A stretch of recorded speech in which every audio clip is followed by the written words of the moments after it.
Bon, concernant la danse, tu vois, il y a des danses qui sont diaboliques. Le hip-hop, house, popping. Déjà, c'est les trois que moi je faisais. Dans le hip-hop est diabolique. Bien même.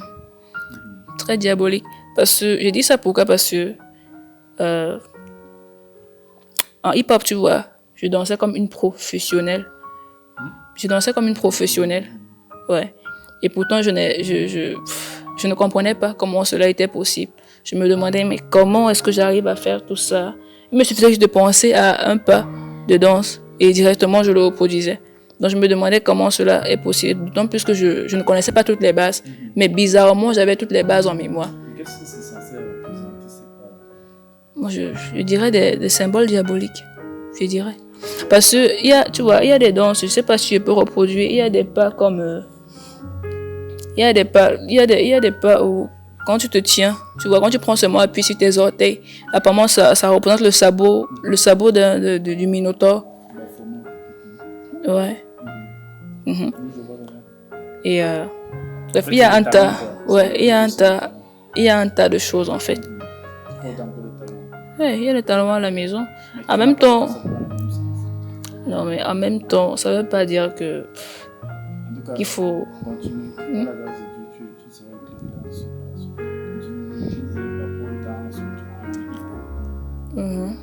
Hip-hop, la house, parce que la house, ça se danse généralement avec les talons et les orteils. Ouais, danse. Talons, orteils, donc encore l'appui sur les orteils. Ouais, pour les talons, je sais pas trop, mais je sais que c'est aussi diabolique.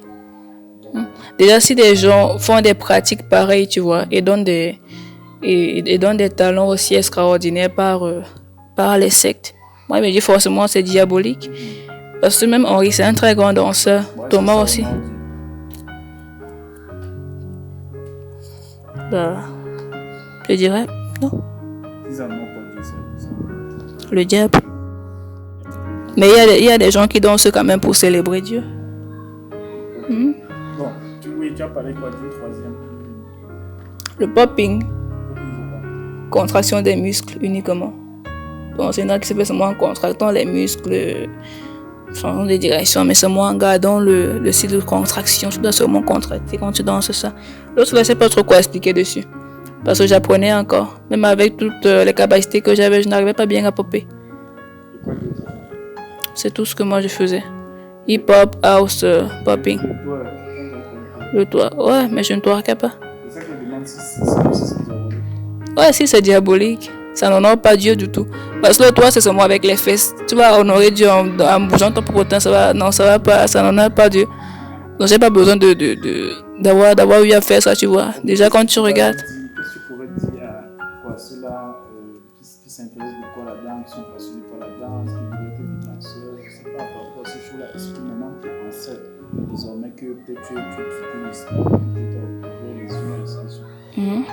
Ce que je pourrais dire à ceux qui veulent entrer dans la danse, tu vois, c'est d'abandonner, de laisser, de fermer. Parce que quand tu es dans la danse, tu vois, lorsque tu es encore un bas niveau, quand tu atteindras un certain niveau, ces gens chercheront à faire en sorte que tu t'inities à leurs histoires, à leur secte-là. Ils chercheront à faire en sorte que tu entres dans leur cercle pour... bon, je me dirais que c'est leur procédure en fait. Parce que tous les danseurs que je connais vont dans cet endroit-là. Je ne sais pas si tous sont dans ce cercle, mais je sais quand même que tous vont au Street Corner. Mais vraiment, la personne qui désire devenir un grand danseur plus tard, ou je ne sais pas trop, ferait mieux d'arrêter de se consacrer au service de Dieu. Ouais. Bon, est-ce que c'est commun au show business? Ces façons de faire, c'est quoi? C'est ce qu'on peut rencontrer là par la suite qui va te compromettre dans le domaine et par rapport, je sais pas, à être agréable à Dieu, à faire la volonté de Dieu. Bon.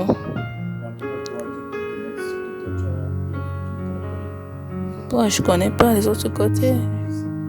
Je connais pas les autres côtés. Je me contente de ce que moi j'ai eu à vivre, quoi. Je me contente de mon expérience personnelle.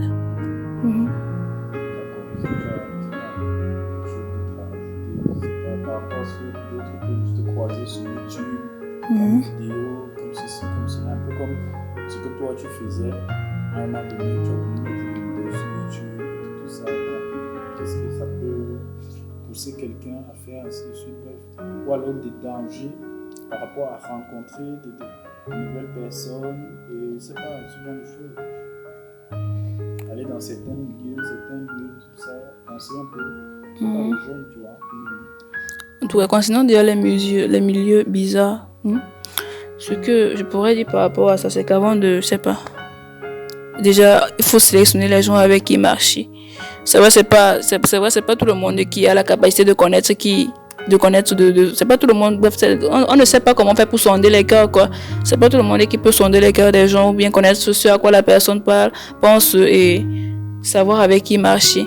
Non. Tout ce que je peux dire par rapport à ce gars, c'est que que les gens devraient être plus vigilants et que les gens devraient normalement mettre Dieu dans tous leurs plans, mettre Dieu dans tout ce qu'ils entreprendront faire, parce que si moi j'avais mis Dieu en avant au lieu de foncer comme un mouton, parce que je me dis oui, ça c'était de la moutonnerie pure jeu. Donc si j'avais mis Dieu en avant, c'est sûr, il m'aurait éclairé en avant. S'il m'aurait éclairé avant que je n'entre dans ce milieu-là, il m'aurait empêché. Et aussi, il m'a oublié de te dire que pendant que je travaillais, ma mère n'était pas tellement rassurée, quoi. Elle me disait toujours que cet endroit, j'ai un mauvais pressentiment par rapport à ça. Elle me disait toujours, l'instinct maternel, comme tu as dit tout à l'heure. Elle me disait toujours qu'elle ne se sent pas bien lorsque je suis là-bas. Ouais. Et c'est aussi même l'une des raisons pour laquelle ça va arrêter. Donc les gens devraient vraiment mettre Dieu en avant, mettre Dieu dans tout ce qu'ils entreprennent, dans tout ce qu'ils entreprennent faire, quoi, dans tout ce qu'ils voudraient réaliser, parce que c'est lui qui nous permet de connaître où mettre les pieds, c'est lui qui nous éclaire sur certains points, sur les plus des points cachés. Et concernant des vidéos, il y a des vidéos de danse où si les gens prennent la peine de bien regarder la manière dont les gens dansent, ou bien de regarder même en ralenti. Un peu, je vais prendre l'exemple du danseur Matt Stefanina. Il a une chorégraphie sur Matt Stefanina. Il a une chorégraphie sur la chanson Icon de Jason Smith. Ouais. Il y a une partie où il dit I can evil. Donc, quand il dit evil, il fait les mains comme ça. Donc, les signes des contes du diable. Moi, avant, j'aimais danser. J'aimais trop cette chanson même d'abord. À chaque fois que je voyais ça sur YouTube, je me disais, waouh, quelle belle chorégraphie. Ça donne vraiment l'envie de danser. Donc, je téléchargeais et j'imitais. Sans savoir. Et en imitant, les gens vont se dire, ah ouais, Akassi, eux, si ceux qui dansent là sont des sectaires, moi je vais imiter, je sais pas de quoi ils sont en train de danser, mais je vais quand même imiter ça, c'est leur problème. Sans savoir qu'en imitant déjà, tu reproduis les symboles que eux ils font. Oui, c'est une adoration. Ouais. Peut-être inconsciente. Et en le faisant, moi je me dis que ça agit dans la vie de ceux qui le font. Peut-être sans qu'ils ne le sachent, parce que plus tu le fais, plus tu as l'envie de découvrir d'autres chorégraphies, plus tu as l'envie d'apprendre d'autres choses. Et voilà comment l'amour pour telle chose naît. Bon, par exemple, la danse. Parce que moi, c'est à partir de ces vidéos-là que j'ai commencé à aimer la danse. Oui. À partir des vidéos-là que j'ai commencé à avoir une addiction, parce que j'étais en disant non, c'est le talent que Dieu m'a donné. Bref. Et en fait, c'est un peu ça, quoi. Par rapport, je sais pas, à ta relation avec ta mère et tout, vu que, bon, dans ton témoignage, c'est un clash avec elle qui a eu à t'orienter d'une certaine manière et qui t'a entraîné dans beaucoup de détails. Ce que je pourrais dire, c'est que à l'avenir, et aussi même maintenant, je prends vraiment garde à ce qu'elle me dit. Quand elle me dit ne fais pas telle chose ou bien ne pars pas à tel endroit, j'écoute. Mais quand ça concerne l'église, là c'est un peu différent. Ou quand ça concerne la vie, parce que quand le jour où j'ai parlé en langue là, où elle t'a appelé, elle était vraiment paniquée au point où elle ne voulait même plus regarder l'émission Prière Inspirée. Moi je lui dis mais pourquoi je ne veux pas regarder Prière Inspirée? Elle dit non, après ce que j'ai vu là, non. Et à un moment, elle a même voulu me faire comprendre que l'église dans laquelle je vais, apparemment, les gens disent que ce n'est pas une bonne église. Non, moi, je ne suis pas là pour écouter ce que les gens disent. Elle peut me donner des conseils concernant la vie active. Mais en ce qui concerne Dieu, je ne sais pas. Étant donné que, tu vois, moi, je lis la Bible et il y a certaines choses de Dieu que j'apprends à connaître tous les jours. Donc, il y a certaines choses qu'elle me dit, ne fais pas. Et moi, je me dis qu'elle me dit ça peut-être parce qu'elle n'est pas encore dans le monde de Dieu. Mais les gens devraient vraiment apprendre à écouter ce que les parents leur demandent de faire. Bon, justement, c'est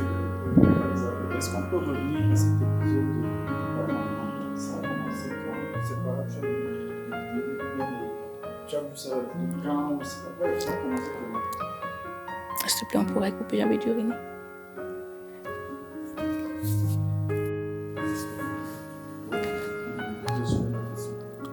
Oui, par rapport au parler en langue. Déjà, le premier jour que j'ai parlé en langue, c'était le 3 juin, comme je t'ai dit au téléphone. Et avant que je me mette à parler en langue, j'avais regardé une émission, toujours à EMCI TV Prière Inspirée. Quoi, la veille? Mhm. Dans la veille? Ouais. J'avais regardé EMCI TV. C'est une chaîne chrétienne. Donc, C'est une émission, c'est quoi? Prière Inspirée. Ok. Et ils se font quoi là-bas dans cette émission? Parce que j'ai jamais vu ça. Mais je connais la chose. Ils font des prières. Ils prient. C'est quoi une prière inspirée? Depuis que tu vois ça, qu'est-ce que tu as compris de la prière inspirée? Moi, je me dis que, bon, d'après le titre, prière inspirée, c'est vraiment inspiré par l'Esprit Saint, quoi.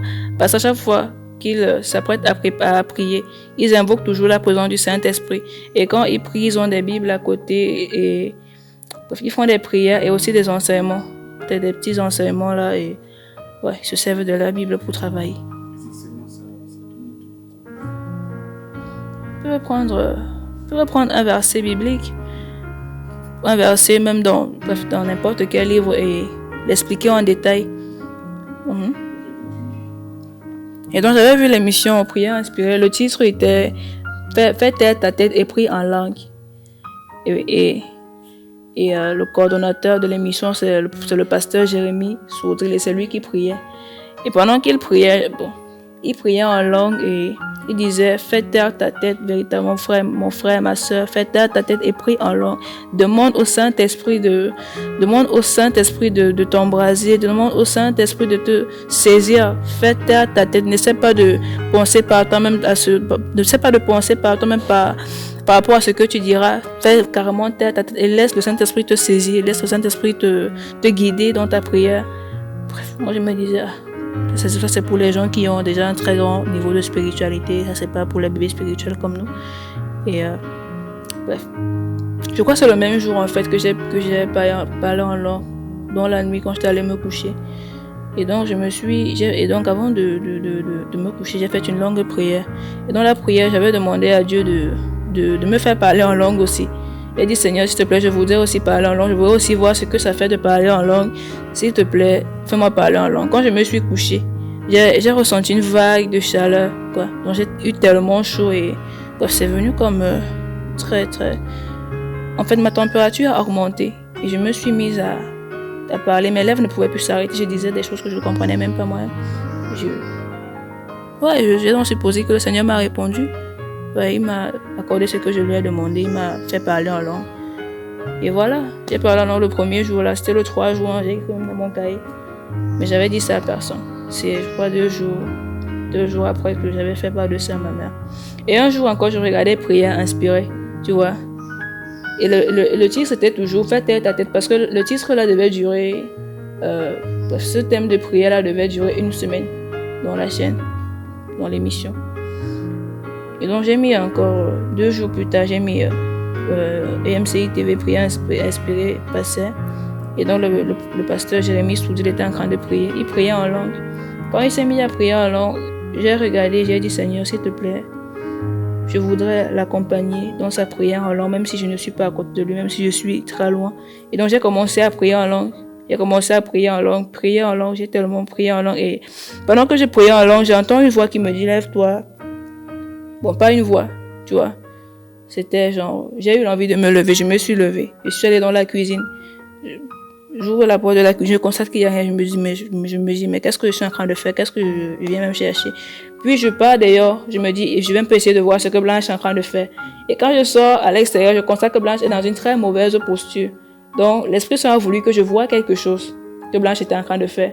Et si Dieu a voulu, si Jésus-Christ a permis que je vois ça, justement, c'était pour que je mette un terme à ça.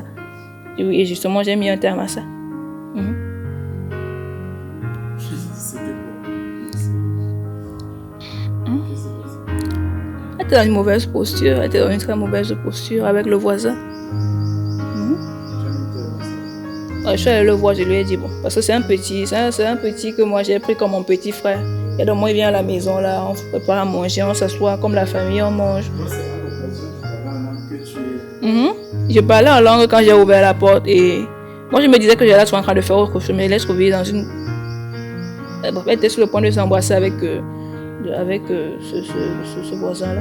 Qu'est-ce qui a été Ça. Elle était là. On n'était pas là ce jour-là.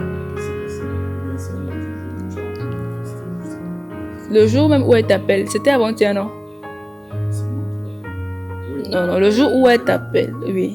Le jour où elle t'appelle, parce qu'avant qu'on ne change de chaîne, c'est Novelas qui passait, c'est Novelas qui était là, quoi. C'est Novelas qu'on regardait. Et on regardait le triomphe de l'amour. Après, j'ai insisté pour qu'elle mette prière inspirée.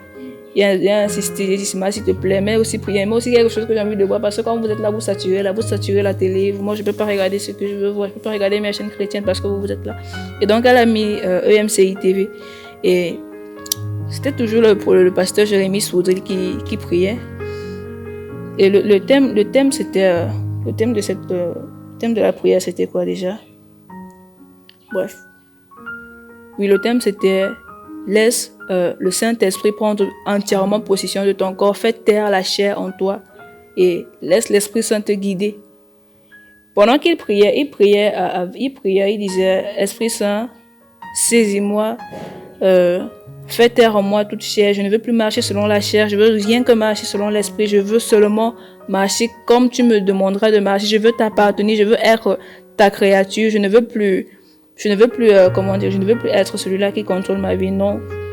Et ce qu'il disait, moi, ça m'a trop intéressé. Parce qu'il y a des gens qui disent, bon, moi j'ai l'Esprit Saint, je marche plus souvent la chair. J'ai commencé à dire la même chose, j'ai dit, Seigneur Jésus, s'il te plaît, Père, tu es un Dieu d'amour, tu es un Dieu de miséricorde. Éternel mon Dieu, je te prie afin que tu me saisisses entièrement, Père. Je te prie afin que tu prennes totalement possession de mon cœur et de mon corps. Je voudrais faire taire en moi toute chair. Je ne voudrais plus marcher selon la chair. Je ne voudrais plus jamais que la chair me demande de faire ce que je dois faire. Je voudrais que ce soit toi qui me demandes de faire ce que je dois faire. Fais-moi marcher. Prends entièrement possession de mon corps. Dirige tous mes pas. Quand j'ai fini de faire cette prière, j'ai toujours ressenti la même chose que la première fois. Mais là, c'était plus intense. Oui, cette chaleur-là, j'ai ressenti ça. Je me suis mise à me frapper un peu de pas, me frapper à même le sol. Bref, c'était difficile à contenir en fait. Je ne pouvais pas, mais je suivais ce qui se passait autour de moi. Mais je ne pouvais pas m'arrêter. Donc j'ai commencé à parler en langue. Ouais. Et c'est vraiment ce qui avait inquiété maman parce qu'elle n'avait jamais vu ça. Elle n'avait jamais vu. Tu t'es frappé au sol, en fait, tu t'es agité quoi? Je m'agitais beaucoup. Qu'est-ce que tu ressentais avec toi?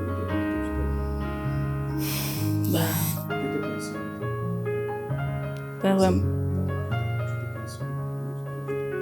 En fait, j'étais consciente, tu vois, mais je ne pouvais pas me retenir.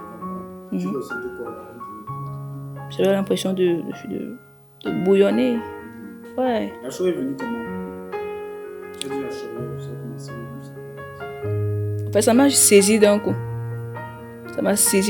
C'était vraiment très fort, quoi. Ouais, ça m'a pris d'un coup. Bref, j'étais assise. Quand ça m'a pris, j'ai même sursauté. Avant de commencer à gesticuler, à faire les choses que je faisais. Oui. C'est ça qui a impliqué. Je sais le parler en langue, c'est normal. Ça, c'est quand tu as l'Esprit Saint, c'est ce que je lui ai dit. C'est tout ce que tu as dit. Tu lis la Bible. Ouais. Mais tu n'as pas monté le verset par rapport à ça. Pour la rassurer. Non, mais. J'ai dit. De la parole. Tu veux qu'elle ait foi en ce que tu dis, c'est pas fort. Déjà, concernant la Bible, moi, j'essaie de faire des enseignements à mes soeurs et même aussi à ma mère avec la Bible, mais j'ai l'impression de prêcher dans le désert. C'est quelqu'un qui lui parlait de ça, un sujet précis. Tu vois, pour la comprendre forcément, il devrait avoir les versets que tu n'as pas les versets. Jean 3. Que un homme qui est né de nouveau, en fait, excusez-moi, je vais prendre la Bible commence.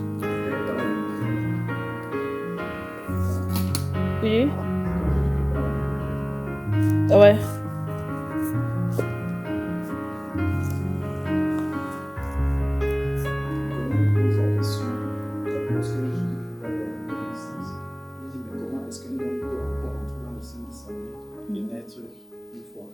Bien avant que Nicodème lui dise même ça, il fait d'abord, il dit d'abord à Jésus, il part d'abord vers Jésus, il dit, bref, qui vint lui à propos de Jésus de nuit et lui dit, Rabbi, nous savons que tu es un docteur venu de Dieu, car personne ne peut faire ces miracles que tu fais si Dieu n'est avec lui.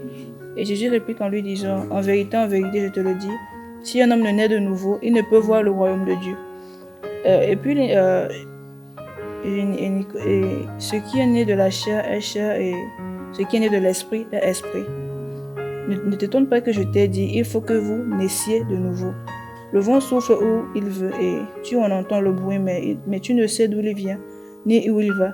Il en est ainsi de tout homme qui est né de l'esprit. Nicodème lui dit, comment cela peut se faire? Jésus lui répondit, tu es le docteur d'Israël et tu ne sais pas ces choses. Bref, je me limite là, mais comme référence, je peux prendre le verset 3. J'aurais dû, en fait, prendre le verset 3. Et... En vérité, je te le dis, si un homme naît de nouveau, il ne peut voir le royaume de Dieu. Bon, j'allais faire comprendre à ma mère que, premièrement, naître de nouveau, ça a deux processus. Le premier, c'est le passage dans les eaux du baptême. Et le second, c'est recevoir le baptême de l'Esprit Saint. Bon, c'est vrai qu'il y a des gens qui reçoivent le baptême de l'Esprit Saint avant de se faire baptiser dans les eaux. Et c'est même ce qui est mon cas. Parce que le baptême que j'ai fait premièrement, je ne l'ai pas vraiment respecté. Je n'ai pas respecté l'accord que j'avais fait le jour où je m'étais baptisé.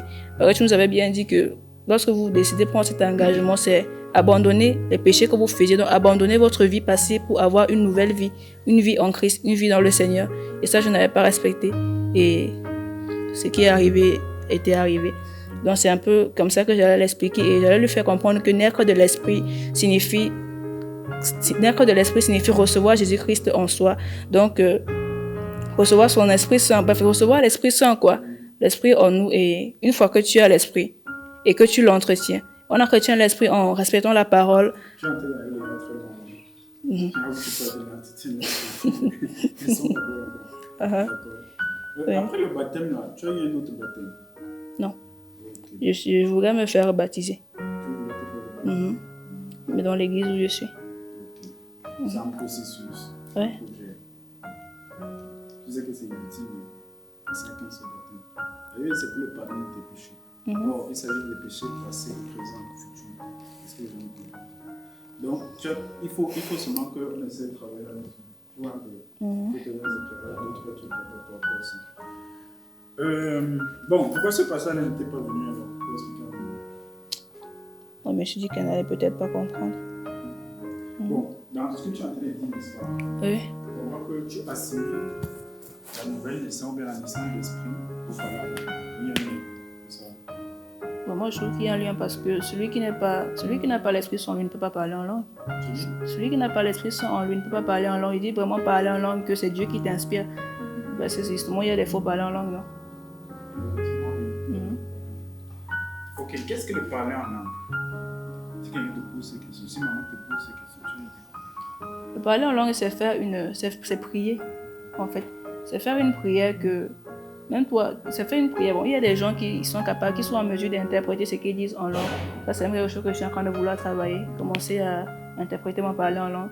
Mais il y a des gens qui ne savent absolument pas ce qu'ils disent. En fait, c'est prier en esprit.